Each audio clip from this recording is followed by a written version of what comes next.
Shalom, kita bertemu kembali saudara dalam renungan hari ini, yaitu Injil kasih karunia dan damai sejahtera. Dari ayat ini kita tahu bahwa kekuatan penginjilan yaitu menyelamatkan orang-orang agar tidak binasa, tetapi beroleh hidup yang kekal. Injil ini disebut sebagai kekuatan Allah untuk menyelamatkan orang. Injil kasih karunia Allah yaitu Injil yang menceritakan betapa kasihnya Tuhan kepada manusia. Tidak terselami panjang lebar tinggi dan dalamnya. Diambil dari Kisah Rasul-Rasul 20 ayat 24.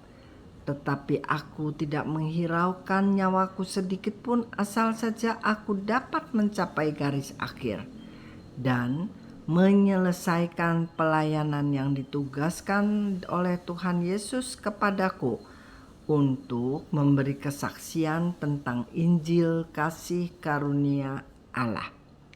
Ayat 32.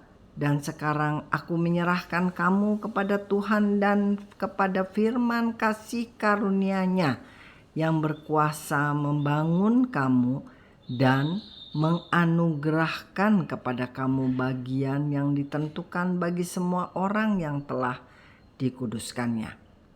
Saudara, kita bisa mengerti sedikit tentang betapa kasih karunia Tuhan kepada manusia yang berdosa dari Roma 8 ayat 32. Ia yang tidak menyayangkan anaknya sendiri tetapi yang menyerahkannya bagi kita semua. Bagaimana mungkin ia tidak mengaruniakan segala sesuatu kepada kita bersama-sama dengan Dia? Saudara, Tuhan kita tidak menyayangkan anaknya sendiri dan menyerahkannya bagi kita semua. Wow. Saya juga punya anak, saudara, dan saya rasa saya belum bisa menyerahkannya bagi orang lain.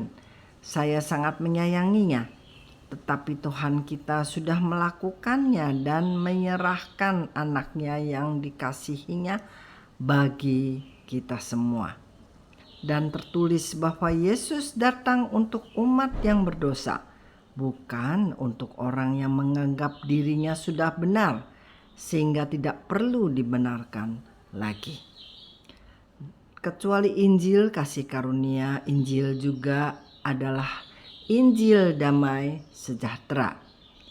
Dari Yohanes 14 ayat 27 disebut damai sejahtera kutinggalkan bagimu. Damai sejahtera kuberikan kepadamu. Dan apa yang kuberikan tidak seperti yang diberikan oleh dunia kepadamu. Janganlah gelisah dan gentar hatimu. Saudara, jadi damai sejahtera sudah diberikan oleh Tuhan kepada umat percaya.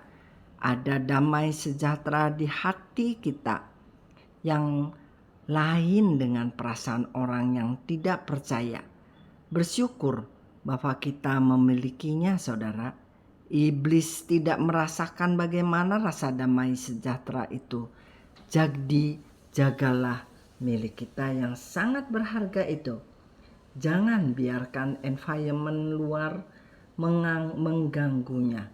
Keadaan luar bisa jelek, penuh problem yang perlu dipikirkan dan diselesaikan. Tetapi damai sejahtera kita jaga supaya tidak terganggu. Saudara tahu apakah yang disebut kerajaan Allah?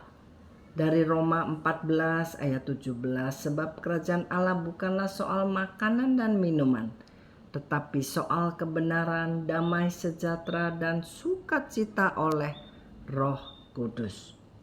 Saudara, jadi kita menikmati berada di dalam kerajaan Allah selama kita berada dalam damai sejahteranya, dalam sukacitanya, dan hidup dalam kebenarannya, yaitu berdasarkan firman Allah.